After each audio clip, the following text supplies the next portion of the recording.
Perkenalkan, kami dari kelompok 5 evaluasi 4, kelas analisis lokasi dan keuangan. Untuk outline pembahasan kali ini, next masuk ke latar belakang. Kota Batu sendiri merupakan salah satu kota yang berada di Provinsi Jawa Timur di Indonesia. Nah, saat ini tuh Kota Batu dikenal sebagai salah satu kota wisata yang terkemuka di Indonesia karena potensi keindahan alam yang sangat luar biasa. Nah, masuk ke yang kedua, ada rumusan masalah. Apa saja rumusan masalah yang kami ketemukan selama penelitian? Setelah merumuskan masalah, kita pasti dapat menentukan tujuan dan sasaran.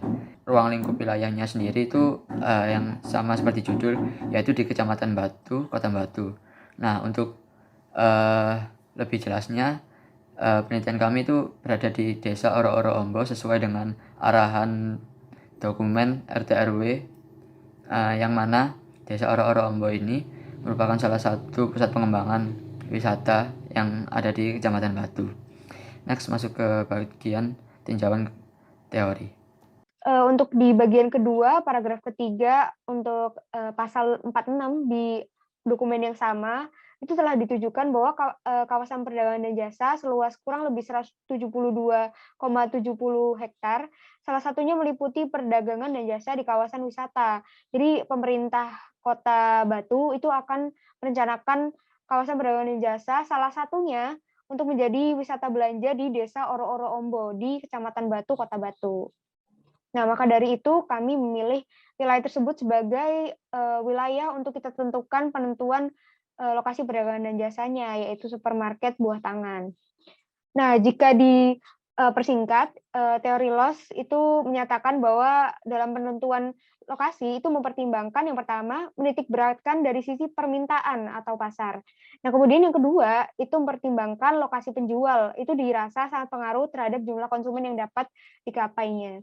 Nah, kemudian yang ketiga, jadi semakin jauh dari tempat penjual, maka konsumen juga semakin enggan seperti yang tadi saya jelaskan, karena biaya transportasi yang semakin mahal. Nah, kemudian yang keempat, lokasi produksi berada di pasar atau setidaknya di dekat pasar. Jadi semakin dekat lokasi produksi dengan perdagangan jasa yang kita buat, maka akan lebih baik juga. Setelahnya, saya juga mengambil asumsi atau pendapat dari para peneliti lain tentang market area. Yang pertama itu ada Sullivan pada tahun 1996 yang menyatakan bahwa yang pertama penurunan biaya transport itu akan meningkatkan market area karena setiap toko itu membutuhkan wilayah yang lebih luas untuk penjualan produk atau output-nya. Kemudian yang kedua, permintaan produk atau output itu akan meningkat seiring meningkatnya permintaan per kapita. Jika permintaan per kapita itu bertambah, namun tidak bisa diiringi dengan jumlah produk yang kita jual, maka minat membeli seorang akan berpindah ke toko lain. Nah, kemudian yang ketiga, pertambahan kepadatan penduduk itu juga akan menaikkan permintaan per kapita dengan menyediakan produk yang dapat memenuhi itu semua, toko itu bisa mengamankan market areanya. Nah, yang keempat, penambahan skala ekonomi itu akan menambah output per toko, sehingga setiap toko juga membutuhkan area yang lebih luas. Skala ekonomi tersebut dapat diwujudkan misalkan dengan harga produk yang terjangkau, sehingga bisa menarik lebih banyak orang untuk masuk ke market area. Kemudian yang kelima, peningkatan pendapatan dari para penduduk juga dapat meluaskan area market karena mampu menaikkan daya beli sehingga mereka lebih mudah mengeluarkan uang untuk kebutuhan sekunder. Nah, penelitian selanjutnya yaitu dilakukan oleh Sharfizal pada tahun 2008. Ia mengatakan bahwa teori market area mengasumsikan yang pertama konsumen tersebar secara relatif merata antar tempat. Artinya teori ini cocok diberlakukan untuk daerah perkotaan di mana konsentrasi penduduk dan industri itu relatif merata. Nah, kemudian yang kedua ada produk homogen. Dianggap produk homogen sehingga persaingan akan sangat ditentukan oleh harga dan ongkos angkut. Kemudian yang ketiga, ongkos angkut persatuan jarak yaitu merupakan ton per km adalah sama dianggapnya, jadi jaraknya sama dan dibandingkan berdasarkan jaraknya. Nah, kemudian yang keempat, konsumen bersifat rasional yaitu melakukan pembelian pada lokasi pasar yang dekat dengan tempat tinggal mereka. Yang selanjutnya adalah bab metode penelitian. Nah, berdasarkan teori dari Loss, Sharfizal, dan Sullivan, didapatkan 9 kriteria untuk penelitian kami. Apa saja kriteria tersebut? Yang pertama ada kriteria permintaan pasar. Nah, kriteria yang kedua, yakni jarak lokasi dengan konsumen. Kriteria yang ketiga adalah biaya transportasi. Nah, kriteria yang keempat, dekat dengan lokasi produksi.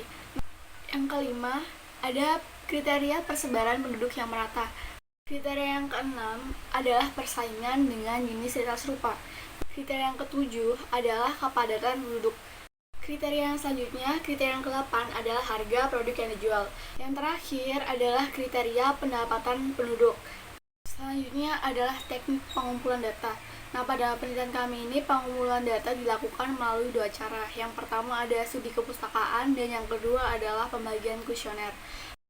Responden pada penelitian kami ini terdiri atas Pak Fendi dan Pak Arifan selaku akademisi, Bapak Gunardi Irawan selaku kepala desa setempat, dan Ibu Eva Anggraini selaku pengusaha setempat. Nah, berikutnya adalah metode analisis data.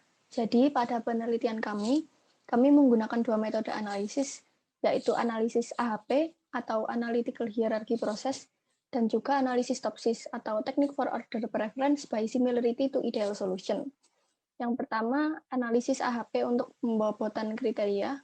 Berikut adalah langkah pra-analisis AHP, kemudian untuk langkah analisis AHP-nya, kemudian untuk analisis TOPSIS. Analisis TOPSIS adalah salah satu metode pengambilan keputusan multikriteria yang digunakan untuk menentukan ranking terhadap alternatif lokasi yang ada di wilayah studi kami. TOPSIS mempunyai konsep yang sederhana dan mudah dipahami, komputasinya efisien, dan mempunyai kemampuan untuk mengukur kinerja relatif dari alternatif keputusan. Berikut ini adalah langkah analisis TOPSIS. Yang pertama yaitu membuat matriks keputusan ternormalisasi, yang kedua membuat matriks keputusan terbobot, yang ketiga menghitung ideal positif A+ dan solusi ideal negatif, yang keempat menghitung cara alternatif dengan solusi ideal positif, yang kelima menghitung cara alternatif dengan solusi ideal negatif, dan yang terakhir keenam menentukan nilai preferensi untuk setiap alternatif. Berikut ini adalah persamaan-persamaan yang digunakan dalam analisis TOPSIS. Oke, setelah kita melalui berbagai macam langkah, sekarang kita sudah sampai di bagian pembahasan. Di bagian ini kita akan coba melihat gambaran umum dari wilayah studi yang kami pilih, yaitu desa Oro-Oro Ombok, dan juga analisis yang kami gunakan, yaitu analisis AHP dan juga analisis TOPSIS. Dapat dilihat di layar peta atau mungkin visualisasi daerah dari desa Oro-Oro Ombok, yang mana desa Oro-Oro sendiri adalah desa yang berlokasi di Kecamatan Batu dengan luas sekitar 1.381 hektar. Desa ini memiliki 4 batas wilayah, yang mana di barat ada Gunung Pandarman dan Perhutani, di timur ada Desa Beji, di utara ada Kelurahan Pengas dan Kelurahan Sisir, dan terakhir di bagian selatan ada Desa Telebung dan juga kawasan Perhutani. Berikutnya, berdasarkan RPJM Desa Oro-Oro Ombok pada tahun 2019, kami melihat ada 3 fakta yang kiranya bisa mendukung analisis kesesuaian antara hasil dari perhitungan AHP dan TOPSIS nantinya dengan kondisi existing di Desa Oro-Oro Ombok. Yang pertama ialah jumlah penduduk dari Desa Oro-Oro Ombok yang pada tahun 2019 mencapai 12.306 jiwa. Selanjutnya, penduduk di Desa Oro-Oro Ombok itu terpusat pada 3 lokasi, yaitu sebelah utara, sebelah timur, dan juga sebelah selatan. Selanjutnya ialah profesi yang dimiliki oleh penduduk Desa Oro-Oro Ombok kira-kira terbagi menjadi 24 jenis, yang kemudian didominasi oleh 5 jenis profesi, yaitu belum bekerja sebesar 3.308 jiwa, wira swasta 1.885 jiwa, pegawai swasta 1.855 jiwa, dan buruh 1.428 jiwa, dan terakhir ya petani 1.285 jiwa. Berikutnya adalah hasil analisis AHP. Jadi yang pertama, para analisis AHP. Jadi sebelum kami melakukan analisis AHP, kami menentukan tujuan analisis, kriteria dan definisi operasional, analisis penentuan stakeholder, dan juga pembuatan kuesioner. Nah, masuk pada tahap hasil analisis AHP, di sini yang pertama kami membuat atau menyusun hierarki. Dapat dilihat yang paling atas ini adalah tujuan dari analisis AHP kami. Kemudian di baris kedua, permintaan pasar, jarak lokasi. 9 ini adalah kriteria yang kami gunakan. Sedangkan yang paling bawah, alternatif lokasi kami. Kemudian berikutnya ini adalah lampiran kuesioner yang sudah diisi oleh responden kami. Nah, setelah menyebar kuesioner dan kuesioner tersebut diisi oleh responden, kami melakukan pairwise comparison menggunakan aplikasi Expert Choice. Jadi dapat dilihat pada gambar, tahap pertama yaitu pembobotan, kami memasukkan kriteria dan alternatif seperti pada gambar. Kemudian tahap selanjutnya, kami memasukkan data perbandingan berpasangan kriteria berdasarkan penilaian stakeholder, sehingga diperoleh hasil pembobotan masing-masing responden sebagai berikut. Jadi untuk gambar yang di sini ini adalah lampiran sampel salah satu responden kami. Kemudian untuk slide yang ini adalah hasil pembobotan seluruh responden kami. Nah, setelah melakukan pembobotan pada masing-masing responden, pada data masing-masing responden, tahap selanjutnya kami melakukan pembobotan keseluruhan atau pembobotan combine dengan menggunakan data pembobotan masing-masing responden yang sebelumnya. Dan didapatkanlah hasil pembobotan keseluruhan bagaimana pada gambar berikut ini. Nah, berikut kurang lebih rinciannya. Nah, selanjutnya adalah uji konsistensi. Nah, apa itu uji konsistensi? Jadi kan penghitungan konsistensi itu dilakukan karena pada keadaan sebenarnya akan terjadi tidak konsisten pada preferensi seseorang. Nah, itulah sebabnya kenapa di analisis AHP kita mengenal istilah konsistensi rasio atau parameter nilai konsistensi itu sendiri. Nah, apabila konsistensi rasio ini nilainya lebih dari 0,1, maka data dinyatakan tidak konsisten, sehingga perlu dilakukan peninjauan ulang terhadap level hierarki atau pengulangan pada tahap kuesioner. Namun apabila konsistensi rasionya kurang dari sama dengan 0,1, maka matriks perbandingan tersebut bisa diterima. Nah, kemudian kembali ke pembobotan kriteria masing-masing responden, bisa dilihat di sini pada responden pertama, itu nilai konsistensi rasionya adalah 0,05, pada responden kedua nilai konsistensi rasionya adalah 0,03, pada responden ketiga konsistensi rasionya adalah 0,08, dan pada responden keempat konsistensi rasionya sebesar 0,03, yang ini berarti matriks perbandingan masing-masing responden dapat diterima.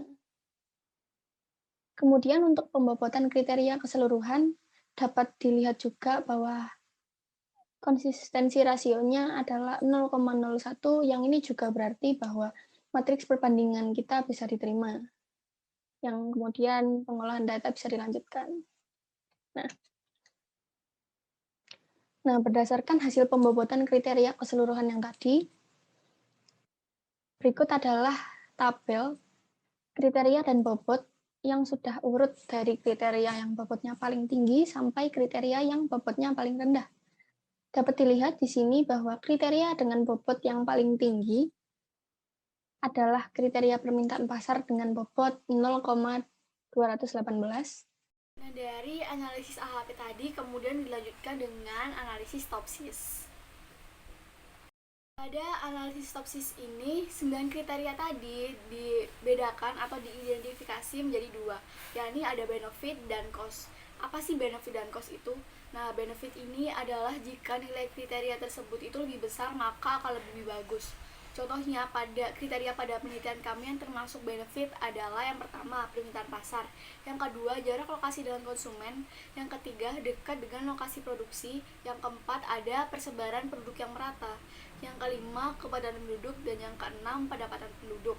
Permintaan pasar kenapa termasuk benefit? Karena jika permintaan pasarnya semakin tinggi, maka juga akan lebih bagus untuk pendirian toko swalayan kami.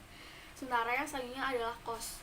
Cost adalah jika suatu kriteria itu memiliki nilai lebih kecil, maka akan lebih bagus. Pada penelitian kami itu ada biaya transportasi dan persaingan dengan jenis retail serupa, dan yang terakhir adalah harga produk yang dijual.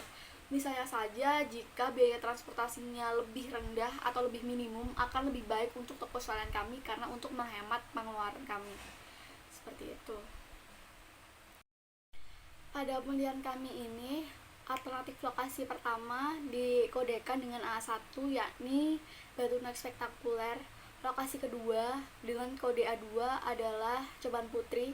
Kode yang ketiga ada A3 dengan lokasi wisata Batu Flower Garden, dan yang terakhir kode A4 bertempat pada lokasi wisata area model konservasi dan edukasi atau yang biasa disebut AMKE. Yang selanjutnya ini ada tabel kecocokan alternatif terhadap kriteria. Tabel ini tuh didapatkan dari hasil wawancara dengan para responden. Responden mengisi angka-angka tersebut berdasarkan bobot preferensi yang sudah saya paparkan pada bagian metode penelitian di awal tadi. Pada analisis topsis, langkah pertama adalah menentukan matriks keputusan normalisasi. Nah, nilai normalisasi itu dapat dihitung dengan rumus seperti tersebut, yakni Rij sama dengan Xij akar sigma M I sama dengan 1 X kuadrat Xij kuadrat. Nah, tabel matriks keputusan normalisasi ini didapatkan dari tabel kecocokan alternatif terhadap kriteria dimasukkan ke dalam rumus tersebut, maka didapatkan nilai-nilai pada tabel tersebut. Langkah kedua adalah menentukan matriks keputusan normalisasi terbobot. Nah, nilai bobot normalisasi Yij itu sebagai berikut. Yij sama dengan Wi kali Rij. Nah, nilai W atau bobot ini didapatkan dari analisis pembobotan atau AHP yang dilakukan tadi. Nah, diketahui bobot dari kriteria 1 memiliki bobot 0,218, kriteria yang kedua memiliki bobot 0,203, kriteria yang ketiga memiliki bobot 0,17, kriteria yang keempat memiliki bobot nilai 0,14, kriteria yang kelima memiliki bobot 0,085, kriteria yang keenam memiliki bobot nilai 0,057, kriteria yang ketujuh memiliki bobot nilai 0,054, kriteria yang ke-8 memiliki nilai bobot 0,038, dan kriteria yang terakhir, kriteria 9, memiliki nilai bobot 0,035. Nah, pembobotan tadi ini dikalikan dengan matriks normalisasi yang dilakukan pada langkah pertama atau langkah sebelumnya, maka didapatkan hasil tabel matriks keputusan ternormalisasi. Langkah ketiga yakni menghitung distance atau jarak nilai terbobot setiap alternatif terhadap solusi ideal positif dan negatif. Nah, untuk solusi ideal positif itu dengan cara akar sigma M J sama dengan 1 dalam kurung Y1 maksimum dikurangi YJ minimum akar 2 pangkat 2. Nah, untuk solusi ideal negatif D-min sama dengan sigma MJ sama dengan 1 buka kurung YIJ minus Y1 min di akar kuadrat.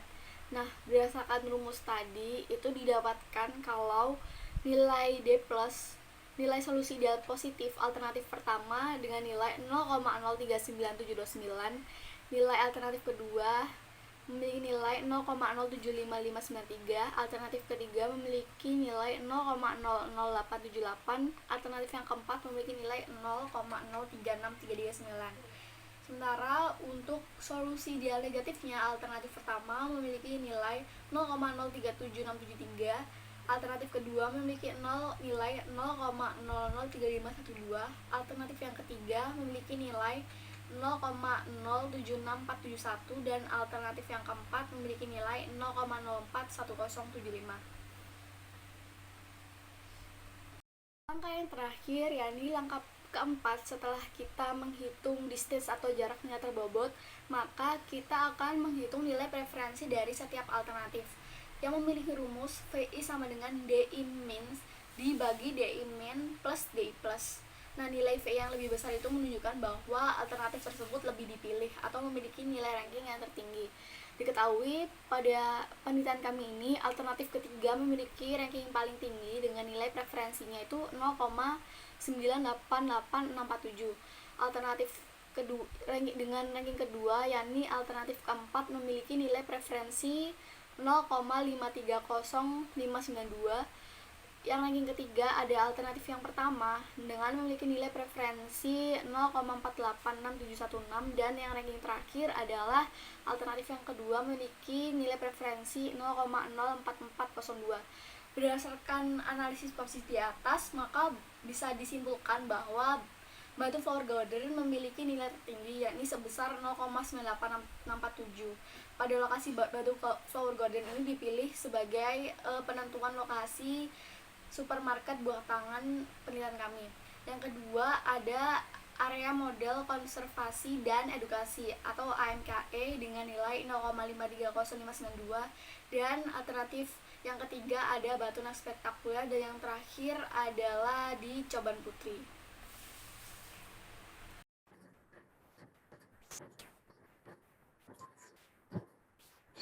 Ya, setelah melakukan proses analisis AHP dan juga toksis, tiba saatnya kita untuk melakukan analisis kesesuaian dari hasil perhitungan tersebut dengan kondisi existing di desa Oro-Oro. Berikut kami sampaikan terlebih dahulu cuplikan dari hasil penelitian yang telah disampaikan. Yang pertama ialah hasil final dari analisis kesesuaian supermarket di desa Oro-Oro. Yang pertama ialah Batu Flower Garden yang menempati peringkat pertama dengan preferensi 0,98. Selanjutnya di posisi kedua ada area model konservasi dan edukasi atau AMK yang memiliki preferensi 0,53. Selanjutnya ada Batunas Spektakuler yang menempati posisi ketiga dan nilai preferensi 0,48, dan terakhir adalah Coban Putri pada posisi terakhir yang memiliki preferensi 0,04.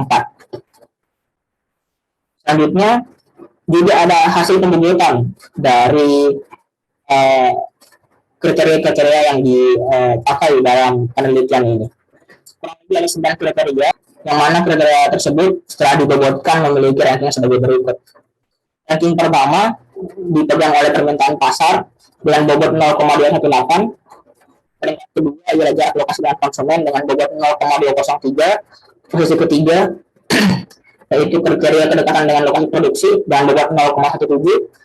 Selanjutnya adalah harga produk yang dijual dengan bobot 0,14, biaya transportasi dengan bobot 0,08, penduduk dengan bobot 0,05, persaingan dengan jenis retail serupa dengan bobot 0,054, kepadatan penduduk dengan bobot 0,038, dan juga persebaran penduduk yang merata dengan bobot 0,035. Nah, dari kedua hasil tersebut, dari perhitungan bobot kriteria dan juga hasil analisis final dari lokasi yang tepat nantinya, kami melihat bahwa masing-masing kriteria memenuhi kecocokan dengan kondisi existing di desa Oro-Oro. Yang pertama, untuk jumlah permintaan pasar, kami menilai bahwa jumlah permintaan, kami mengasumsikan ya tepatnya, jumlah permintaan pasar akan sesuai dengan jumlah pengunjung yang datang. Desa Oro-Oro sendiri, berdasarkan berbagai sumber yang kami kumpulkan, didatangi oleh kurang lebih 1.000 sampai 2.500 pengunjung pada high season. Selanjutnya, untuk kriteria yang kedua, ialah tentang jarak lokasi dengan konsumen. Kami melihat bahwa lokasi Batu Flower Garden ini berada dekat dengan lokasi permukiman, yang kemudian hal ini dapat kami simpulkan bisa cukup memudah konsumen untuk datang ke lokasi ini, kemudian mengunjungi supermarket. Selanjutnya ialah kriteria dengan lokasi produksi. Kami melihat bahwa jumlah UMKM yang berada di sekitar Batu Flower Garden terbilang cukup banyak, yang kemudian hal ini akan cukup mempermudah supermarket buah tangan dalam memperoleh supplier. Selanjutnya di bagian nomor 4 ialah harga produk yang dijual. Kriteria ini sangat sesuai dengan kondisi sosial ekonomi masyarakat di desa Oro-Oro yang mayoritasnya seperti saya sebutkan di bagian gambaran ini tadi itu berpenghasilan menengah ke bawah. Produk juga memang sudah sepatutnya menjadi pertimbangan penting dalam menjual produk di supermarket buah tangan tersebut nantinya. Dan kemudian hal ini juga dipermudah oleh skala ekonomi UMKM sekitar yang tentunya akan sangat mendukung hal ini.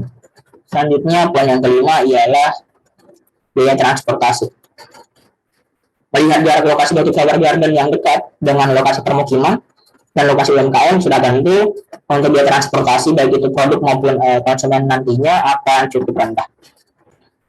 Selanjutnya ialah kriteria pendapatan penduduk. Mengingat ya, kondisi Batu Flower Garden sebagai destinasi pariwisata yang tidak hanya dikunjungi oleh masyarakat desa Orobo saja, maka kriteria ini menjadi pertimbangan yang tidak begitu penting dalam penentuan lokasi supermarket buah tangan yang ada, yang tentunya saya rasa berdasarkan peringkat yang telah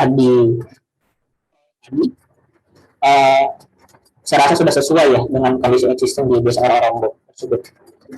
Selanjutnya ialah saya ngambil jenis retail serupa.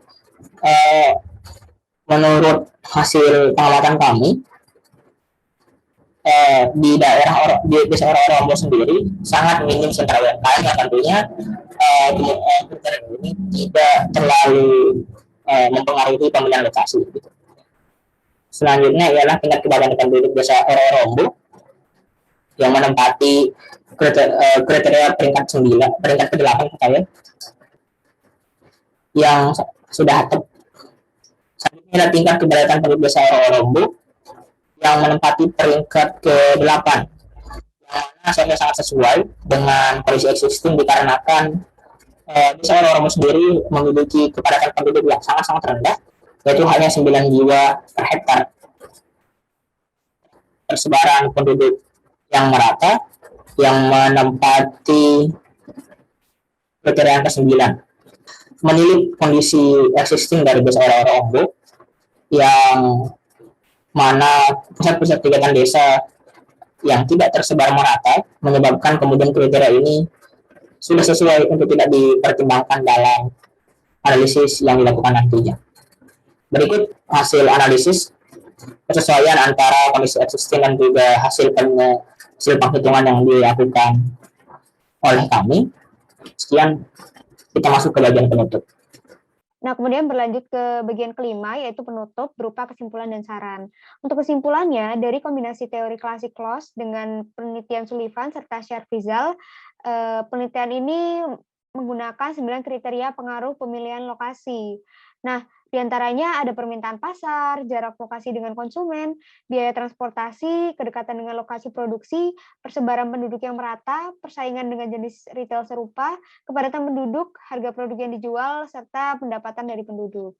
Nah, tapi dari ke-9 kriteria itu kami tentukan prioritasnya, dan mungkin kami cantumkan 4 dari 9 tersebut, yaitu diantaranya yang pertama ada permintaan pasar, kemudian ada jarak lokasi dengan konsumen, diikuti dengan kedekatan dengan lokasi produksi, dan juga didukung oleh harga produk yang dijual.